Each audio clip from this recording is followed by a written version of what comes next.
Perfecto. Pues vámonos con el siguiente tema. Es el tema número 8, los seres vivos y su ambiente. Lo que tenemos aquí es la definición de ecosistema. Un ecosistema es un sistema biológico constituido por una comunidad de organismos vivos llamada biocenosis. Y el medio físico debe ser donde se relacionan, que se llama biotopo. ¿De acuerdo? La comunidad es la biocenosis y el medio físico donde se relacionan se llama el biotopo. Por tanto, un ecosistema es una unidad comprendida por organismos interdependientes que comparten el mismo hábitat. El hábitat es el lugar que presentan las condiciones apropiadas para que viva un organismo, especie o comunidad animal o vegetal. ¿De acuerdo? Bueno, pues ese es el concepto de seres vivos. Podríamos resumirlo diciendo la relación entre factores bióticos y abióticos. Muy bien.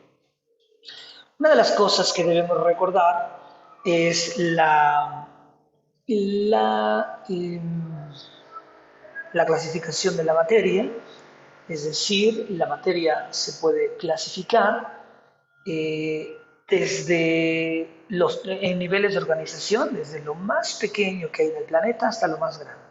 Esto se llama niveles de organización. Lo más pequeño que hay en el planeta son las partículas subatómicas, ¿estás de acuerdo? Después, cuando las partículas subatómicas, que nosotros nos quedamos con protones, electrones y neutrones, cuando se combinan estas forman los átomos. Cuando los átomos se combinan forman moléculas. Cuando las moléculas se combinan forman células. Cuando las células se combinan forman tejidos. Un tejido es un conjunto de células especializadas. Un conjunto de tejidos forma órganos como el hueso. Un conjunto de órganos forma un sistema de órganos como un sistema reproductor, digestivo, respiratorio, etc. Un conjunto de sistemas forma un organismo, una especie, un organismo, como un lobo. Un conjunto de organismos de la misma especie forman una población, ¿ok? Una familia de lobos. Un conjunto de poblaciones forma una comunidad. Eso es muy importante, es en lo que a veces hay confusiones. Una población es un conjunto de organismos de la misma especie. Solo lobos es una población. Una comunidad es el conjunto de especies. Si a los lobos les agregamos los conejos, los árboles, los ratones, etc., entonces eso es una comunidad. Una comunidad es el conjunto de poblaciones. Si a la comunidad le agregamos el ambiente, la materia inerte, el ambiente, entonces tenemos un ecosistema. El conjunto de comunidades, seres vivos más el ambiente, tenemos al ecosistema. Y el conjunto de todos los ecosistemas forma la biosfera, la esfera de la vida. Muy bien, pues eso es. Entonces los niveles de organización. Luego, las características de los elementos bióticos y abióticos. Como ya hemos comentado, un ecosistema también se podría definir como la relación entre los organismos bióticos y abióticos. ¿Qué son los organismos o los elementos abióticos? Los elementos abióticos son la parte física o inerte, es decir, que no tiene vida. La parte inerte, la parte física, la parte sin vida, los cuales influyen sobre los seres vivos. Por ejemplo, lo que no tiene vida, abióticos, atmósfera, suelo, relieve, sustrato geológico, clima, agua, energía solar, etc. Lo que no tiene vida. Elementos bióticos, lo que tiene vida, forman la parte viva del ecosistema. Por ejemplo, bacterias, hongos, plantas y animales. Todo lo que tiene vida son los factores bióticos. Muy bien. Aquí tenemos la diferencia entre una cadena trófica y una trama o red trófica. Una cadena hace referencia a una secuencia simple y lineal de un organismo que se alimenta de otros. Pertenece a distintos niveles tróficos de la cadena alimenticia, que ahorita veremos. Pero esta es una cadena trófica, es la secuencia de quién se come a quién. el jaguar a la serpiente, está el camaleón, está la oruga y la oruguita se come la hoja. Esta es una cadena, es una secuencia de quién se come a quién y cada uno pertenece a un distinto nivel trófico. Mientras que una rama o tred trófica es la interacción compleja que se establece entre las distintas especies que forman los distintos niveles tróficos. Dado que una especie se puede alimentar de varias especies y a su vez a esta especie puede ser alimento de muchas otras especies. Esto es una trama, una red, ¿no? El caracol, que puede comerse el pasto, que puede comerse la jara, pero a su vez al caracol se lo puede comer el cuervo, se lo puede comer un lirón, un ratón de campo. Eso es una trama, ¿no? Ya todo más complejo. Muy bien, esa es la diferencia entre rama y tren, entre cadena y rama o red. Luego, en la siguiente diapositiva tenemos la dinámica del ecosistema. La dinámica del ecosistema es la cadena alimenticia o cadena trófica que señala las relaciones alimenticias entre productores, consumidores y descomponedores. En otras palabras, la cadena refleja quién se come a quién. Un ser vivo se alimenta de lo que procede y a la vez es comido por el que sigue. Se trata de un flujo de energía que comienza con la fotosíntesis y que después se transfiere la energía de un organismo a otro a través de la nutrición. El flujo de la energía obedece el siguiente proceso. Pues bueno, como lo mencionaba el enunciado, algunas cadenas acá abajo todavía, algunas cadenas tienen acá abajo luz, tienen agua y tienen CO2. ¿Ok? Tienen luz, agua y CO2, porque recordarás que esto es lo que se necesita para llevar a cabo la fotosíntesis. La fotosíntesis es de donde proviene la energía que utilizan los productores para empezar el flujo de energía. ¿Por qué no la colocamos nosotros? Porque esta es una cadena trófica de seres vivos y por supuesto que estos que está acá abajo son componentes abióticos, no tienen vida. Por eso no la incluimos nosotros. Y nuestra cadena, entonces, nuestra cadena empieza con el primer nivel trófico, el primer eslabón, el primer nivel. La base de la cadena alimenticia son, por supuesto, los productores. ¿Por qué la base son los productores? Por una razón muy simple. Son lo más importante del planeta. Están en la base por esa razón. Si los productores fallan, si los productores faltan, toda la cadena se tambalea. Como ejemplo, los dinosaurios. Recordarán que la teoría más aceptada acerca de qué extinguió los dinosaurios es el impacto del meteorito en nuestro México, en las costas de Yucatán. No en sí el impacto del meteoro, sino lo que desencadenó el impacto del meteorito. Se cree que el impacto del meteorito fue tan grande, fue tal el impacto, que se levantó una extensa y espesa nube de polvo que cubrió el planeta Tierra y lo dejó en penumbras, no en oscuridad absoluta, sino que dejó en penumbras al planeta Tierra por casi un año en penumbras el planeta Tierra. Así que como estaba en penumbras, la energía de la luz no podía entrar al planeta al 100%. Así que si no había luz, ¿qué pasó de inmediato? ¿Qué es la consecuencia inmediata de la falta de luz? Que los productores no podían realizar fotosíntesis al 100%. ¿De acuerdo? Y es lo que les comentaba.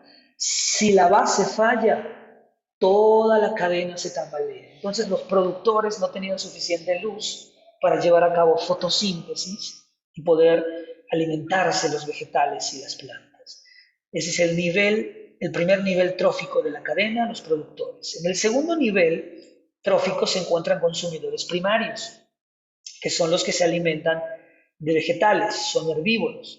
En el tercer nivel se encuentran los consumidores secundarios, que son algunos carnívoros de primer orden que se comen a estos herbívoros. También entran los omnívoros, como nosotros, que nos alimentamos de herbívoros y que nos alimentamos también de vegetales y de otros carnívoros. ¿Okay? Y el cuarto nivel trófico son los consumidores terciarios. que son los carnívoros de segundo orden. Son los carnívoros que están en la cima. Nadie se los come a ellos. Carnívoros que se alimentan de otros carnívoros, que se alimentan de otros herbívoros, están en la cima, son depredadores, nadie los consume, nadie los depreda a ellos. Y el último nivel, el nivel 5, son los descomponedores. Son bacterias y también, como lo mencionábamos, algunos hongos. Hongos y bacterias son descomponedores. Descomponen la materia en descomposición, organismos muertos los descomponen, los degradan, regresan los componentes al suelo o a la atmósfera. Ya lo platicaremos un poco en los ciclos del nitrógeno y demás. Regresando a los dinosaurios, entonces, por falta de luz, se tambalea la base de la cadena alimenticia, los productores dejan de producir su alimento y comienzan a marchitarse, así que los consumidores primarios, en un principio, comienza a faltarles el alimento, así que estos, como no hay mucho que comer, se debilitan, se enferman, y por lo tanto, en un principio, los carnívoros tienen facilidad para alimentarse de ellos, para cazarlos. Un venado débil no corre tanto, un venado enfermo es presa fácil para el león, para el tigre, etc. ¿no? Pero cuando se consumen, cuando se acaban, entonces se va pasando, ¿no? Se va pasando la tragedia de un eslabón a otro. Comienzan a faltar las plantas, luego comienzan a faltar los herbívoros. Al principio los carnívoros se dan un festín, pero luego comienzan a faltar y entonces ahora ellos se debilitan y mueren. Y dicen los expertos que entre más grandes fuera la especie, más probabilidad había de extinguirse. Y por eso los grandes dinosaurios que nos ha vendido Hollywood, al parecer se extinguieron. Entre más grande, más probabilidad de extinguirse. Y bueno, lo que acabamos de platicar está aquí. Hay que darle una leidita por si las dudas. Aquí tenemos que se tiene un cuarto nivel trófico, los consumidores terciarios, etc. La energía no utilizada es liberada por los descomponedores, lo que decíamos, el último nivel trófico. Los descomponedores, que son hongos y bacterias, y los detritívoros, que fue algo que no mencioné. Los detritívoros se alimentan de desechos, residuos, cuerpos muertos, que se llama detritus, que significa desgastado. ¿Quiénes son los detritívoros que se alimentan de detritus? Los ácaros, lombrices, insectos, los buitres, que se alimentan de carroña, por ejemplo. ¿De acuerdo? Ellos y los descomponedores se encuentran en el último nivel trófico. En el último, el quinto nivel trófico, efectivamente. Muy bien. Y también tenemos una ley que se llama Ley del Diezmo Ecológico, como su nombre lo sugiere. La Ley del Diezmo Ecológico propone que solamente el 10% de la energía es aprovechada y pasa al siguiente nivel. Más bien, solamente el 10% de la energía pasa al siguiente nivel. ¿De acuerdo? Por ejemplo, tenemos un productor, una plantita que tiene 10.000 joules. Cuando un consumidor primario, un herbívoro, como una langosta, un grillo, no sé qué es, un saltamontes, un grillo, pero cuando el grillito se come a este girasol, a este vegetal, solamente aprovecha, o más bien, solamente puede absorber, digamos, el 10% del productor. Si el productor tiene 10.000 joules, el grillito solo podrá aprovechar el 10%, o sea, 1.000 joules. Solamente el 10% pasa al siguiente nivel trófico. Luego, cuando un consumidor secundario, como un carnívoro de primer orden, que se consume a este herbívoro, de esos 1.000 joules que el grillo obtuvo de la planta, el ratón solamente obtendrá el 10%, o sea, 100 joules. Y un carnívoro, un consumidor terciario, un carnívoro de segundo orden, que es el depredador, cuando consume a este ratón, solamente podrá aprovechar el 10% de la energía proveniente del grillo, proveniente de la planta. ¿Okay? Es decir, el 10% de 100, pues 10 joules. Esa es la ley del 10% ecológico. Solamente el 10% puede pasar al siguiente nivel de energía. El 90% que no se transfiere al otro nivel es aprovechado por el organismo para desarrollar sus propias funciones metabólicas y finalmente degradarlo en forma de calor o liberada al medio ambiente. Esa es la ley del diezmo ecológico. Y bueno, ese es el tema de ecosistemas, el tema número 8. Y enseguida vamos con el siguiente tema.